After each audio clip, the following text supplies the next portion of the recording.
Good morning, good afternoon, wherever you may be, wherever you are.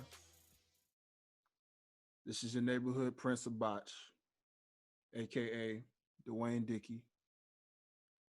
Now, a lot of times you guys hear me come on the show. I'm very charismatic, all over the place.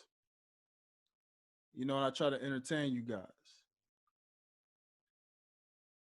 But it's a very emotional time right now, not just in the wrestling community, not just for wrestling fans, but people in general right now.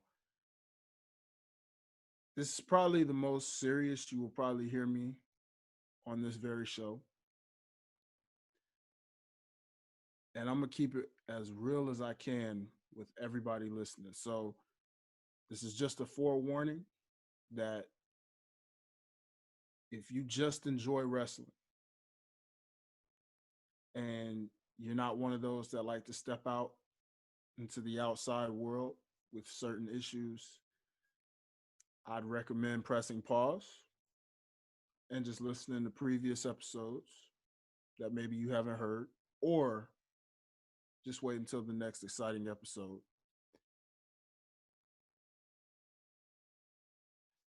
Okay, now that I've given a moment for those people, to those of you who are still listening, thank you for listening. I love you guys. I'm going to make that very known up front. No matter what your race is, no matter what your background is, I love you. And in the wrestling world, much like the music world, much like the entertainment world, in a lot of these worlds, we try to escape the principalities, the realities, the things that we come across every single day. And within this week, it's been a whole lot to talk about, a whole lot to ponder on, a whole lot to reflect on. And I have to be straight up front with you guys when I say that it's a very difficult episode. This is probably one of the most difficult episodes that I've ever done in my entire life, simply because of the fact that as a man who loves everybody, loves everything, no matter what gender, race, sexuality, I got love for everybody. Even if I don't believe in the same things that you believe or see things the way that you see them, I still love you. And what I've always loved about the world of wrestling, what I've always loved about music, what I've always loved about sports, what I've always loved about entertainment is the fact that these are the type of things that could help you escape from all of the differences that we face. So, on this episode, there's a lot to cover. And it's so much to cover that I almost don't even know where to start with you guys. But consider this a tribute show because in the wrestling community, we lost quite a bit of souls. And it very much so hurts knowing that we lost a lot of these people. This year in general has been a very difficult year for the wrestling community. We've lost legends, we've lost people who were gone too soon, and we've lost people who went out in a tragic way, but a very heroic way nonetheless. All that being said, not to mention a coronavirus that has, at least what we thought, changed the way that we view things. Now, it has changed things. This virus has definitely changed things, but it seems that even a virus can't seem to change certain things. There are certain things that even a pandemic can't seem to erase. And that hurts knowing that whomever you believe in, whatever you believe in, if you can't for 1 second allow something like a virus pandemic to wake you up and understand that there are things deeper than humanity itself. There are things that our own human bodies and human minds cannot explain. There are forces beyond us that cause us to react and act certain ways. But when there are things out of our control, they're supposed to unite us. And in some cases, they have.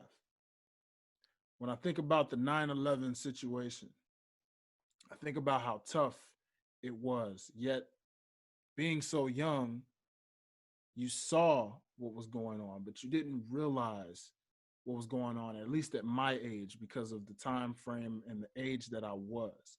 But even then, it was a time where I still realized and recognized that something is going on, something that changed a nation and the world that we live in. And then you fast forward, and things like Hurricane Katrina, a hurricane swallowing up an entire city in a body of water that to this day the city is still recovering from.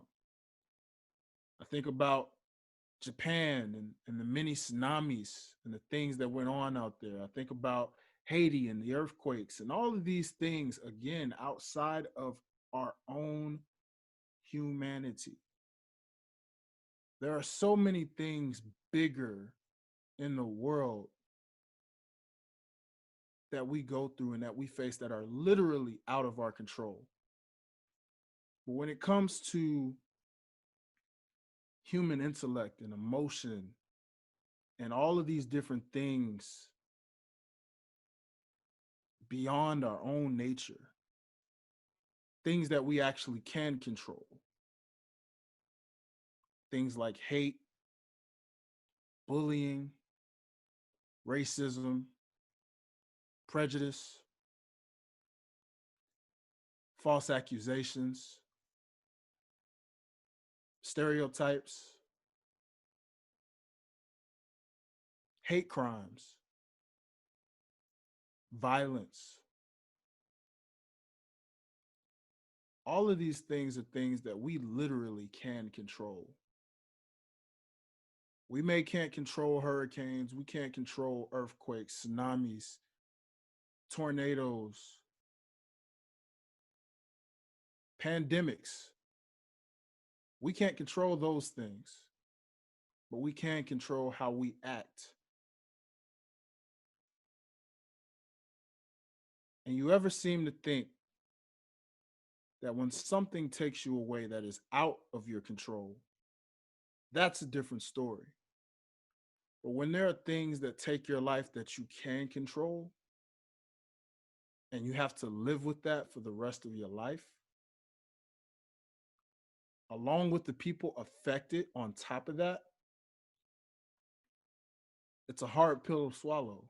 It's very difficult to inhale that and truly receive that. So, ladies and gentlemen, I say that to really try to make you think on today. Think long and hard about your loved ones, the ones you have control of telling how much you love them, the ones you have control of letting them know about the realities of this world that we try to escape, that we try to fix.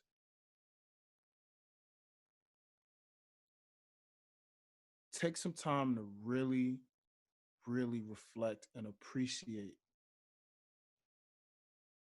And then when you appreciate, try not to appreciate just yourself, but others around you. Our complexions are different. Our backgrounds are different. Our upbringings are different. Our economies are different. There's a lot about it. Our culture is different. There are so many things that we don't understand about one another? But do we take the time to truly try to understand it? Those are the things I want you to reflect on. Look yourself in the mirror. If you're driving, keep your eyes on the road, but turn your music down. Drive in silence and really just watch as you're focused on the road. Think about yourself. Think about your loved ones. Think about people you do and don't know, strangers on the side of the street, homeless people, less fortunate, crackheads, firefighters, policemen, athletics, all of these different things, different backgrounds, different circumstances. If you're getting my point and you're understanding and you're really focused on these things right now, I really want you to reflect and reflect with me, interact with me. It's not about opinion, it's just putting out fact. And the fact is, there are so many things in this world that are out of our control, but the things that we can control, we truly have control over. And if you're not taking the time to really reflect and think about the things that you can control, then what's the point of living in a world where nobody is really having self control, self discipline, truly using their conscience to understand that sometimes, most times, maybe even all the time, your neighbor's life is in your hands and you can control that. You can control that. So I'm going to start with something that is uncontrollable, but yet controllable at the same time. I want to say rest in peace to SHAD GASPARD, one half of Crime Time. Now, a lot of you who listen, I'm sure you remember and you know very well who Crime Time is and was as a tag team. And within a week ago, we lost a great man. SHAD GASPARD, very charismatic, not just a wrestler, but an actor, a bodyguard, a man who spreaded unity and was all about unity, a man who truly cared about African American wrestling and African American unity within wrestling, and then unity as a culture of people, not just white or black.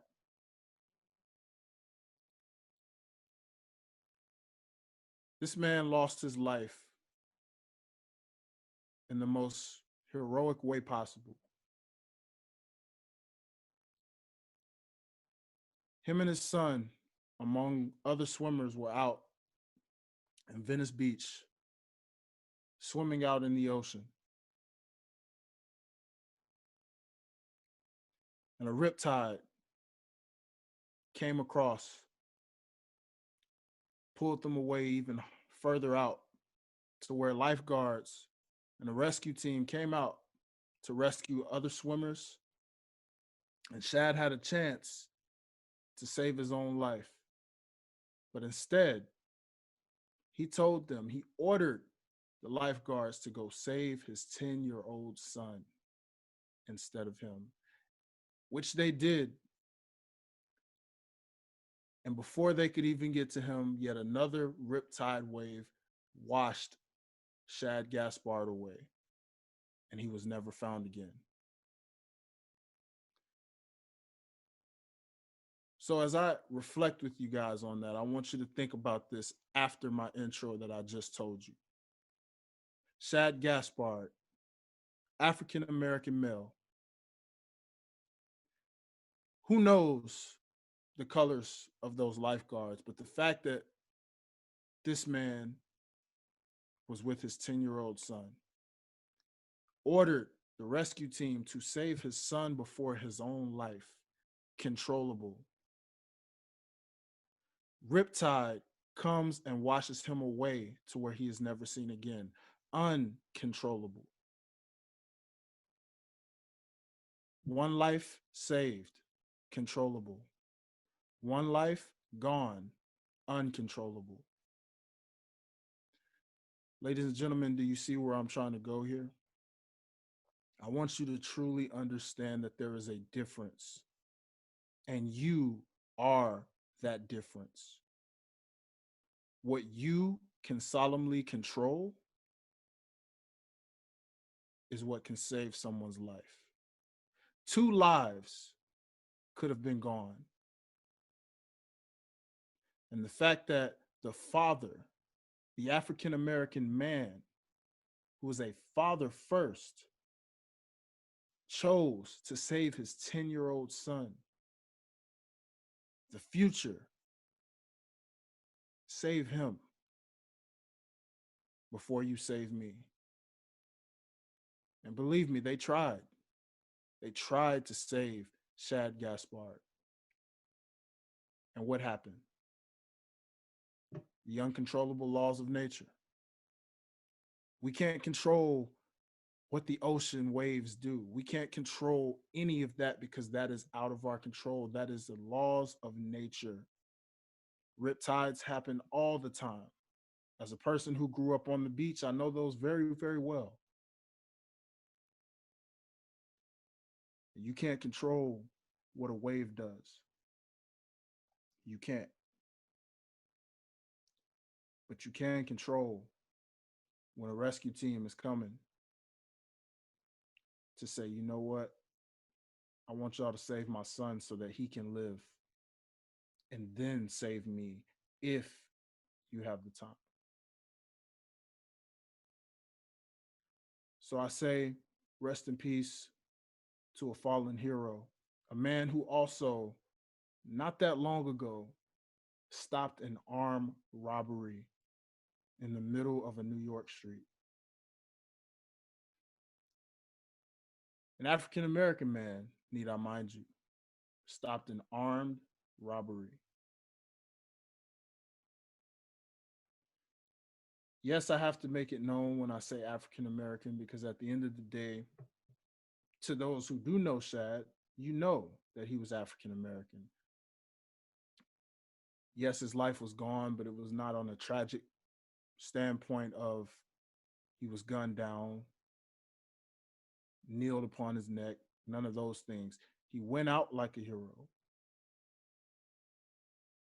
but his life was taken from something out of his control and out the control of a human being's hands.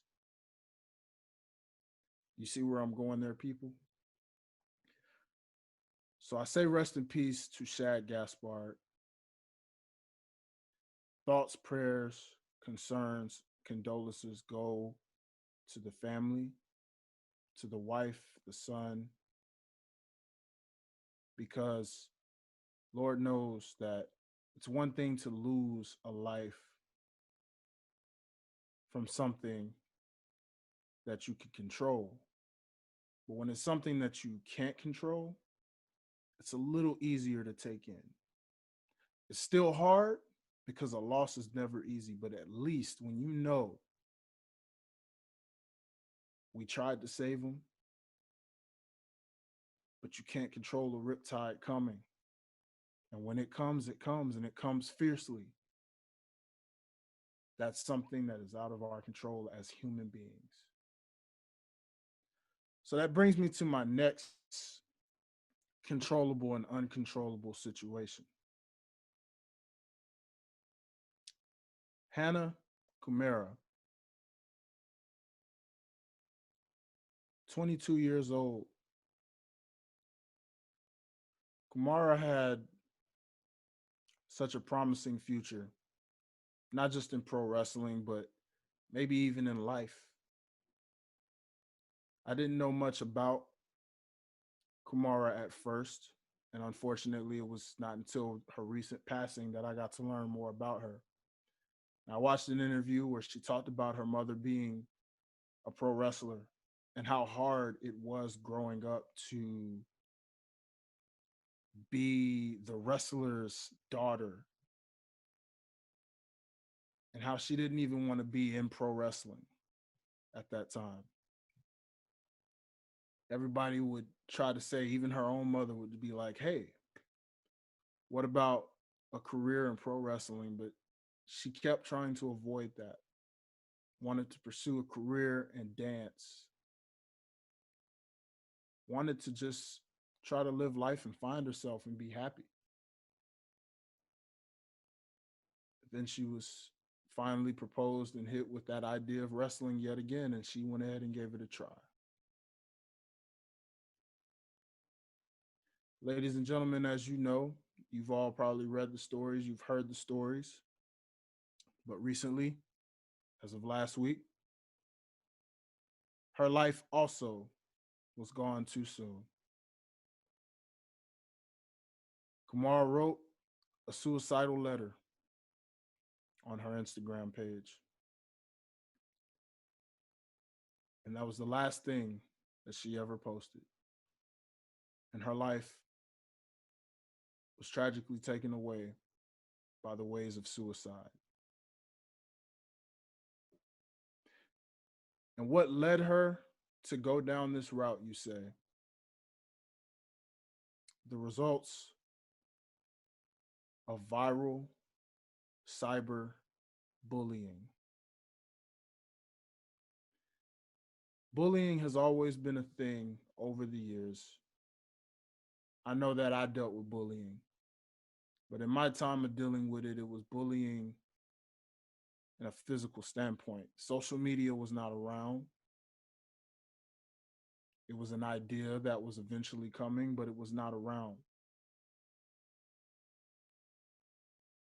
And so, as someone who personally took bullying personal at that time,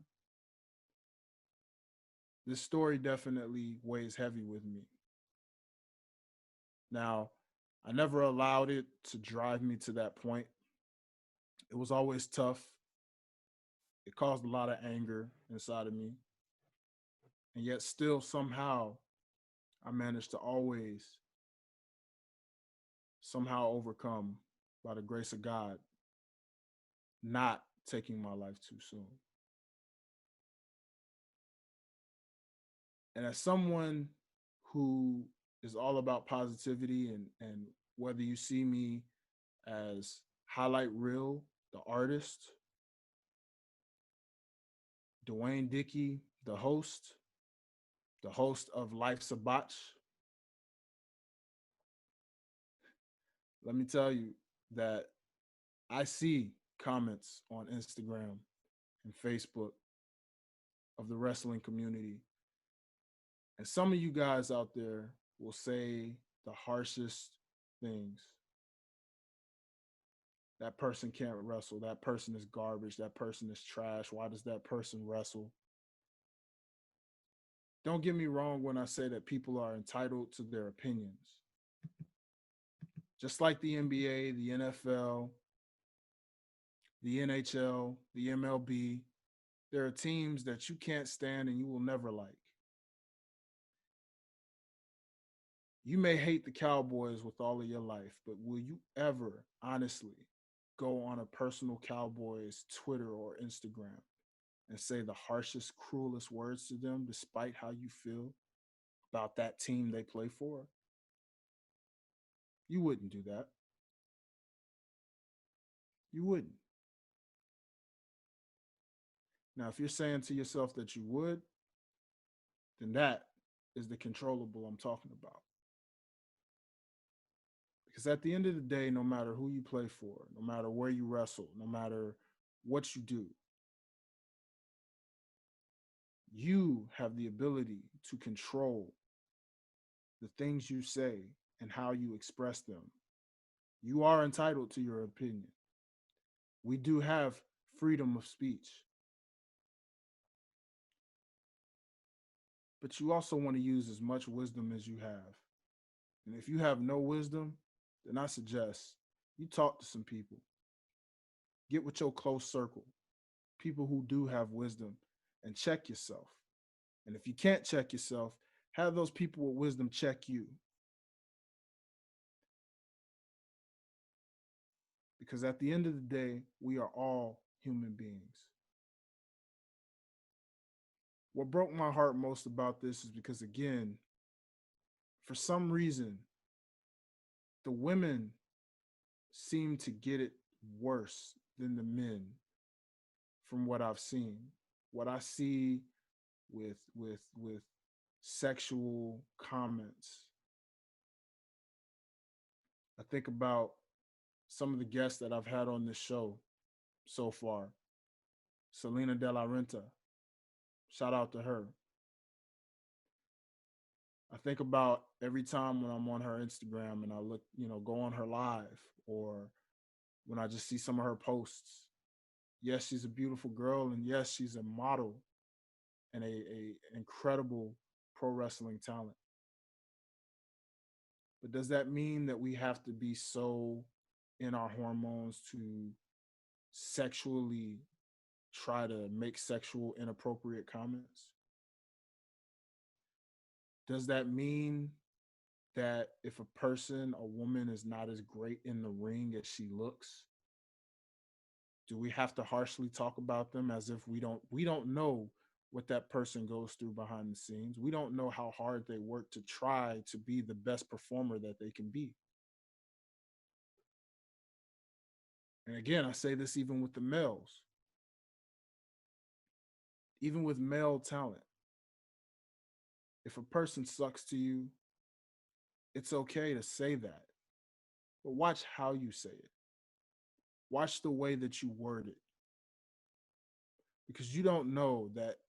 And if you're going to say it, I'm just going to be honest when I say there's an old saying that says, if you ain't got nothing good to say, if you ain't got nothing good to say, then say nothing. Say Nathan, however you want to word it.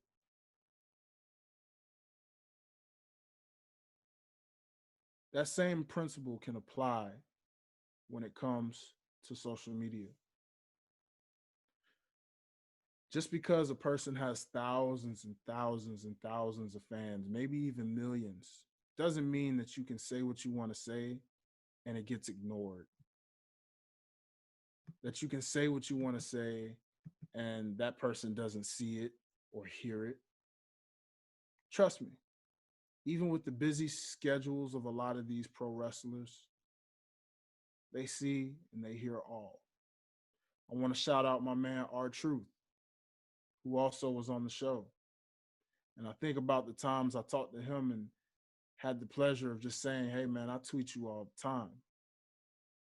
I'm happy, that you liked a couple of my tweets. I never thought you would see a man with a man of your talent and your superstar status, and how real he was to say, man, I see it all. I see everybody's stuff, man. And I know that there's guys out there who probably don't even like our truth. Some of you guys out there probably do say some negative things about him. I don't know why you would. He's such a great man. I love truth.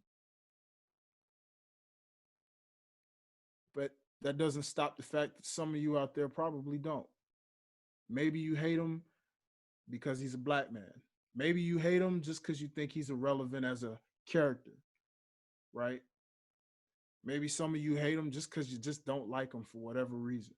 I don't know. I can't speak for you, but I can speak to you.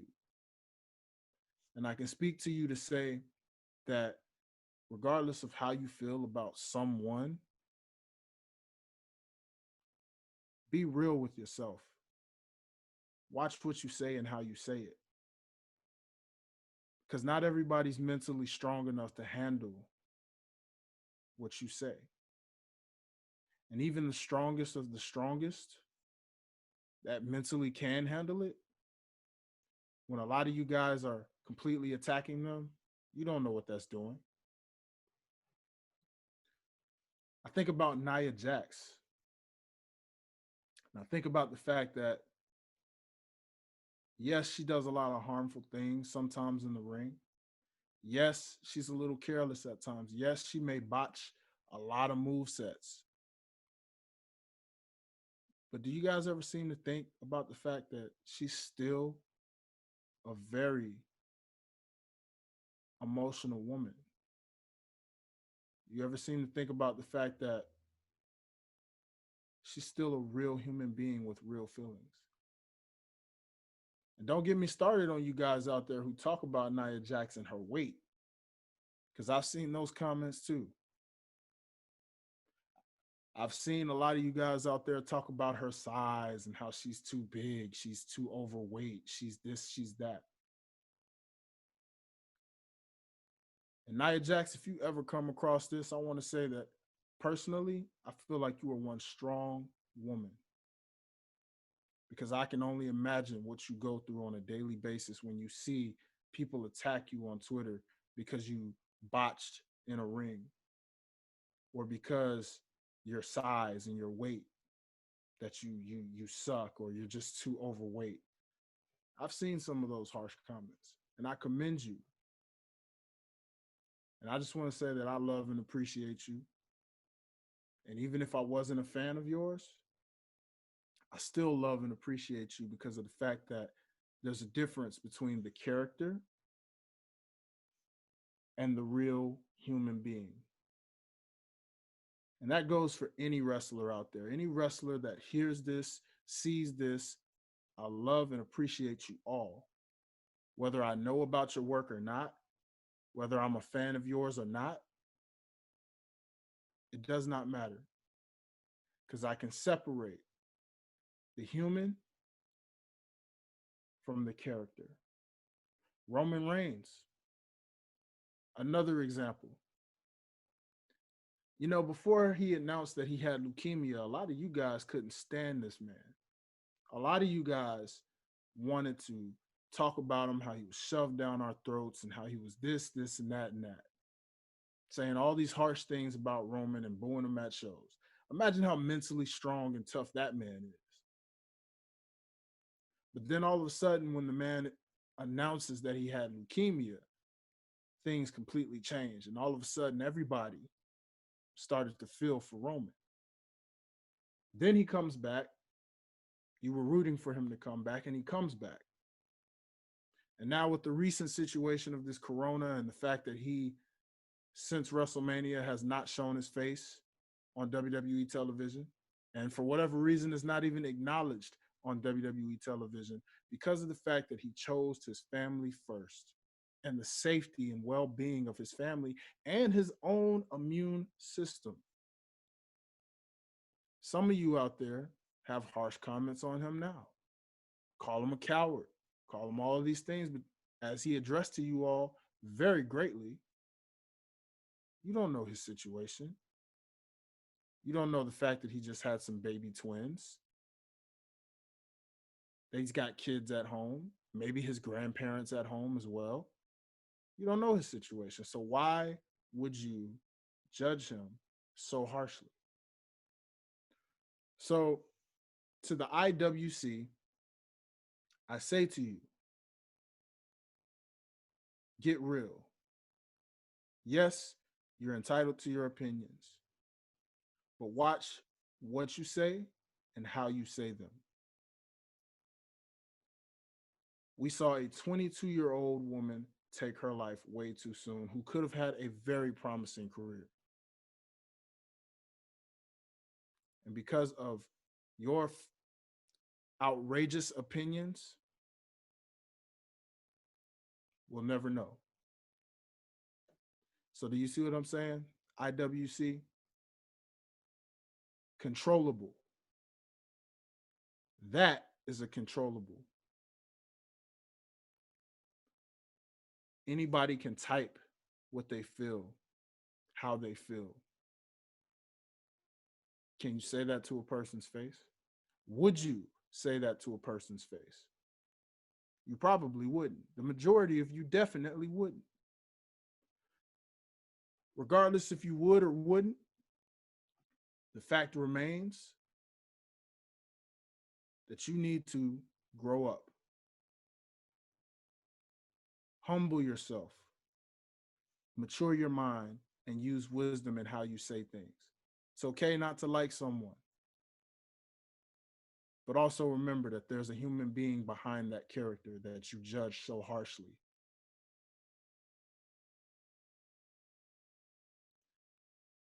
So I'm going to go a little off subject, but before I do, I just want to again say rest in peace to everyone within the wrestling community just off of this year alone. The Howard Finkles. And we can't even forget the things we saw about Owen Hart. And it's been some years, but even with Owen Hart, controllable. A man who went out of his way to do something for the wrestling business, who really wanted to be with his family. Controllable. The situation of how Owen was lost was a total controllable.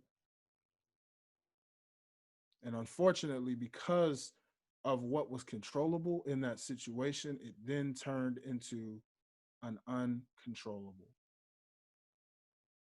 We can't control what happens with gadgets and gadgets. But if you know something is hazardous, you can control trying to prevent an accident like that from happening. So, yeah, even with how long ago that happened, still to this day, it shows human beings, we have control over our controllables. And so I want to go off subject for a quick second, if I can. And I just want to shout out one of the Usos. And I believe this is Jimmy Uso. So if it's not Jimmy Uso, then it's Jay Uso.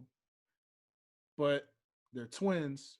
So I know both Usos more than likely feel just as strongly. But I'm going to say this is Jimmy's post.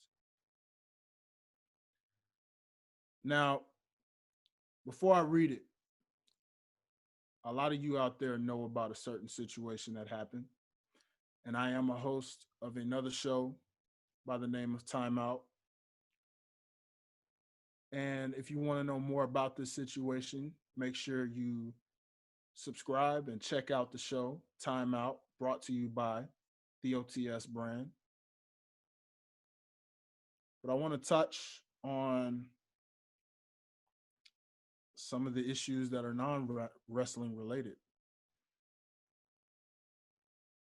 And I felt this was the episode to do it because of the fact that, again, controllables and uncontrollables. And I think about the fact that, again, wrestling is normally a great escape from these things. But as we just talked about with Kumara, you could see that even in the wrestling community, there are real life, real world things that still find a way to haunt, which, by the way, are controllables. So, Jimmy Uso, much like a lot of people, a lot of athletes, entertainers, common people like you and me, a lot of people have posted the image Colin Kaepernick kneeling, and the officer who kneeled on a man named George Floyd. Now, normally, racial issues are not something I touch on because, again, I'm all about unity and I love everyone and everything. But I cannot and I will not, even as a host of a pro wrestling show by the name of the Life's a Botch podcast, I cannot and will not ever deny who I am and what I am made of. Ladies and gentlemen, yes, if you didn't know, if you don't watch the videos and you just listen to the audio, yes, I am very much a black man, an African American, however you want to word it, however you want to say it. I am that, and that I am. And I'm very proud of who I am, my heritage, where I come from, the things I do know and the things I don't know. Do I let it define me? To an extent, yes, but no at the same time. I don't let stereotypes, prejudices, or any of those things stop me from being the man that I am. A man with a voice, a man with a choice, a man of good faith, and a man of love, peace, and unity. So as you listen to this, I just hope that if I anger you, I can also inspire you within that anger. Channel that anger to self-check yourself and understand that if you're angry, then now you know how my people feel. And if you're angry for the wrong reasons, then you still know how my people feel. Because the things that you may be angry about, my people are tired of being angry about.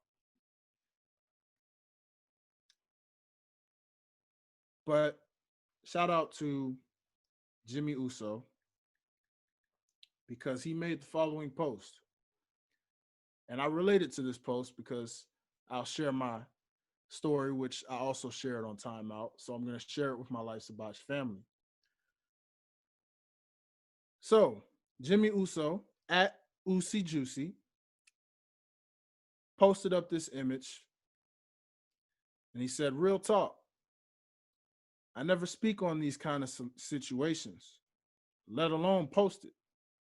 I've had my run-ins with police, some good, most bad." Now, right there, I'm going to stop and say that he emphasized the word some good because not every law enforcement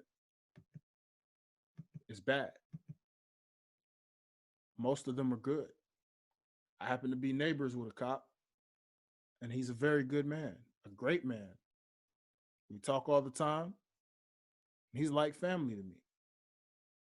I have friends who are also cops that I know personally. Great people. So even if you are listening, or if you're in the car with someone, or you're wherever you are listening to this podcast and you're with law enforcement, maybe that person you know is a good person as well. I can't judge it because I may not know that person, but I will take your word for it that that person is a good person and I won't deny it. But you also have to understand that just like Jimmy Uso, when he also emphasized most bad, that there are law enforcement officials out there who are not so good. And it's not a color thing either. Let me emphasize that. Because the thing about law enforcement is they come in all colors. There are black officers that are bad, white officers that are bad, Hispanic officers that are bad, Asian officers who are bad, male and female officers who are bad. And everything that I say on the bad end applies to the good end as well. So I say that on a very balanced basis because I don't want words to get twisted and all of that kind of stuff. I want you guys to understand that it's very much an equal opinion. So, going on within the rest of this post, he also quoted and said, "My experience behind the some good and most bad." But out of all this hate and racism we live in, this, and he emphasized the word this, made me think of my, and he emphasized this as well when he said kids. This made me think of my kids in America. And he goes on to emphasize this in bold letters: my kids will be considered black. When they are men, will they be facing this same struggle? As a father and an uncle, it scared the F out of me. Hashtag real ish. Hashtag two middle fingers up. Hashtag George Floyd. So I say that, and I want to share this experience before I really let all of you guys go because this is not going to be a long episode. This is an episode to give my condolences to Ahmaud Arbery, George Floyd, SHAD Gaspard, Hannah Kumera, and every other fallen individual within this year alone. Kobe Bryant, Howard Finkel,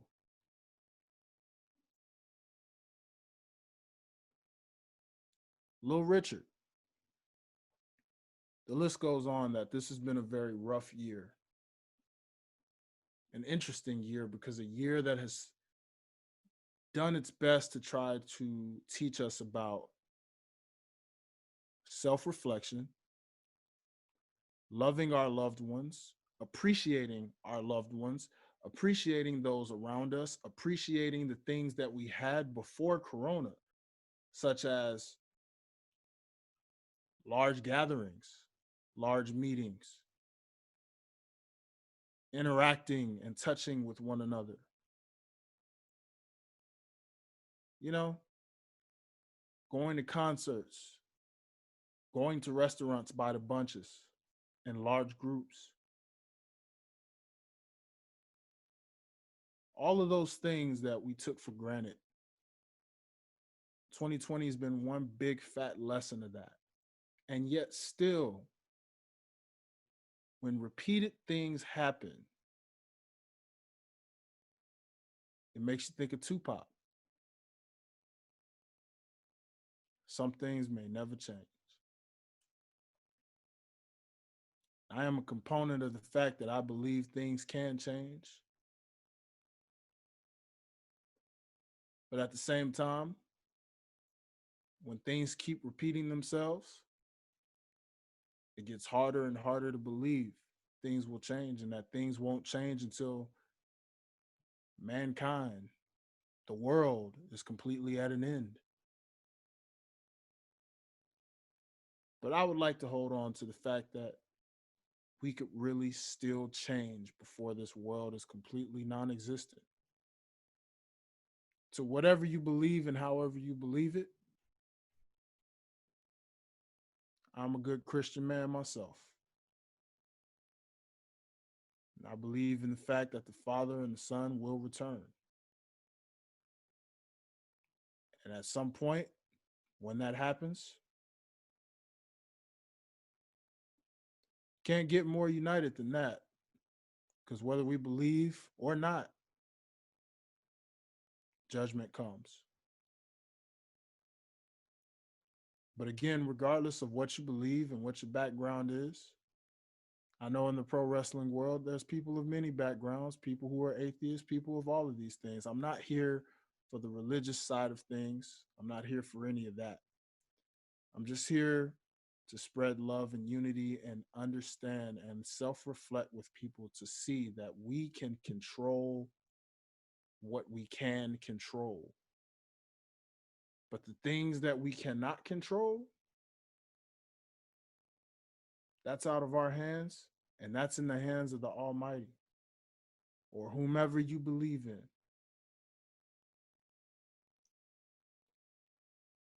So I end this note with this. When I talk about my experience with law enforcement, two experiences came. One involved an African American officer, and another involved two white officers.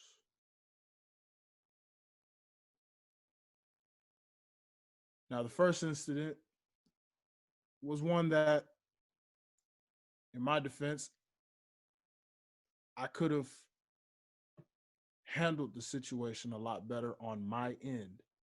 I will admit that.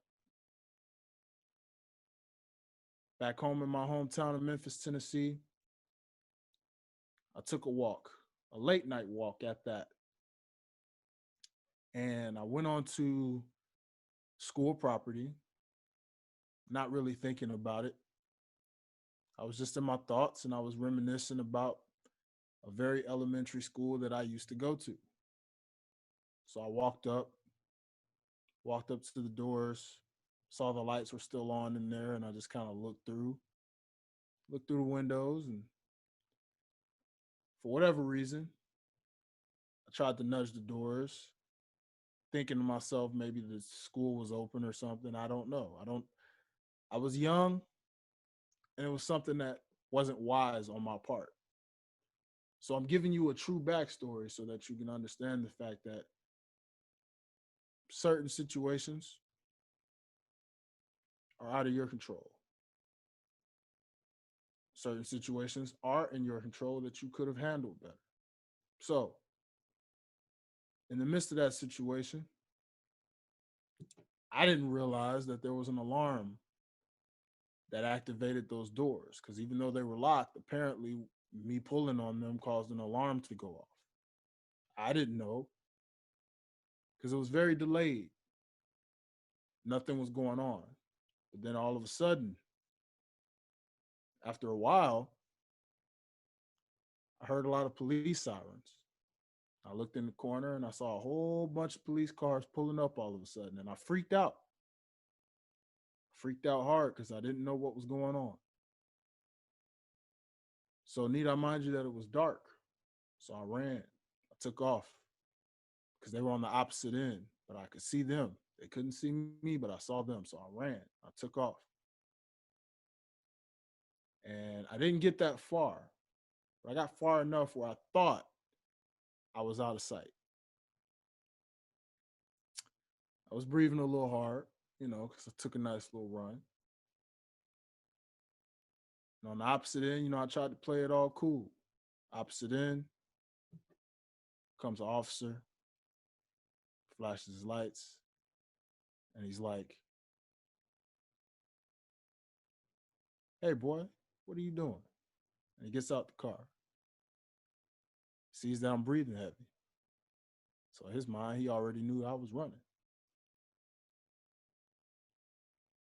Starts yelling, and he's trying to explain or get my explanation of what happened. It's my first real interaction. So I'm trying to see what's going on. And then, all of a sudden, once I did that, he's like, "You're not making any sense, boy." So, he kind of jerks me around a little bit, puts me up against the car, and I'm freaking out. I had never experienced this before, so I don't know what this feels like. Lo and behold, starts running my ID. throws me in the back of the police car, makes me sit back there, hands tied up. And I'm sitting in this car, freaking out. Even though I knew I didn't do anything majorly wrong, I did do some things on my end that I shouldn't have done. But what did you expect? It was my first interaction with cops. I didn't know that you don't run. I didn't know that it kind of makes you look guilty when you run. I was afraid, especially when there's a bunch of cop cars coming out of the blue, out of nowhere. Now, of course, him running my ID, running my background, there was nothing for him to check. Took a while, which made me more nervous because even though I knew I didn't do anything or have anything up against me, it was still a matter of why am I still sitting in the back of this police car? Are they finna take me downtown? Am I finna go to jail? What's about to happen? So eventually, let me go. But he's still very aggressive and very forceful. But they let me go. That was my first experience. Now, experience number two was a little more heart heavy. Experience number two, also in Memphis, Tennessee, was a late night, another late night, where I got hungry and I wanted to go grab a bite to eat. Didn't have a car, so I walked. And as I'm walking, I had my headphones on. To those of you watching the video and you see me with a hoodie, I had a hoodie on. And it was appropriate because it was for a time where hoodies were actually still kind of appropriate to wear. It was still transitioning between winter and summertime. So as I'm walking, I was trying to go to a Checkers. It's a couple blocks down. And as I'm walking, cop car on the opposite end of the road. I see it coming. Now I got my headphones in, so I'm listening to music, kind of in my own little world. But as I look up, I see that car was coming closer, and I felt like it was going to creep up on me, and that's exactly what it did. What happened? Well, they came up, and I said, "Hey, officers, what's going on?" They said, "Hey, where you headed?" I told them where I was headed. Headed to get something to eat. I said, "Everything all right, officers?" And they say, well, we got reports of a robbery in the area, and you fit the description." Interesting, I thought. So from there, they say, "Hey, you mind if we search it?" I said, "All right." Pull into the driveway of a Taco Bell. They get out the car, have me put my hands up against the car. They tell me not to move. One officer is watching me while the other one is searching me. So the other one starts searching. He's having a hard time trying to locate my wallet so that he can get my ID and run a check on me, I guess. And I'm trying to help him out. The other officer is like getting real aggressive and says, "Don't move." So I'm like, "Yo, just trying to let you know that my wallet is in my back pocket. I always keep it back there." So he searches. He finds it. Finally, they run their little search. I'm still sitting there, hands on the car. Now, am I nervous? Kind of, sort of, but not really. I was more so pretty cool, calm, and collected at the fact that I knew in this situation I was good. Because much like the last experience, there's nothing on me. I have no backgrounds, I have no warrants, I have no situations, no past legal troubles, none of that. So I sat there and I just let them do what they do. By the end of that, they were like, "Hey, Be careful out here, sir. Sorry about that. Go ahead and enjoy your walk, and we'll see you around. I said, thank you, officers. Y'all have a great day. Now, that's an instance that I think about to this day. And that happened right around 2012. And to this day, I still think about that situation because of the fact that it could have been worse if I would have gotten out of control, if I got aggressive with them. I could have said, hey, I don't care what description I fit. You ain't finna search me because I ain't do nothing. I could have kept on walking. But then that probably would have made the situation worse. I could have got aggressive with them when they had me stop up against the car, but I didn't. So I say that to say to all people that, again, with law enforcement, I salute the ones out there who are honest, who are true, who are about their job the right way. They don't look at race. They don't look at cultural background or none of that. They follow the law the way it should be followed, honestly and truthfully. I salute you. I respect you. I thank you. And I honor you for that. Now, to the ones out there who exploit that badge as a form of power, I can't say I respect you. But if I come across one of you guys, I respect you in that moment because I know the fact that at the end of the day, whatever you try to pin on me, you can't pin on me. Because people who know me know what type of man I am. My God knows what type of man that I am. Everyone knows my heart, my mind, and the way that I live. And if for any reason whatsoever something did happen to me, just know that those of you who really know me, just like those who really knew George Floyd, or the people who really knew Trayvon Martin, the people who really knew Ahmaud Arbery, the list goes on. I'm not going to give you guys a list of names. Most of you know these names. And if you don't, I recommend you go look at them. I just want to say that when you really know these people, you know what type of people they are. So, I say this to say to my fellow botchamaniacs out there, stay safe. Not just because of a pandemic that's still kind of out there right now, but stay safe, apparently, even out in these streets. Stay safe. Stay protected.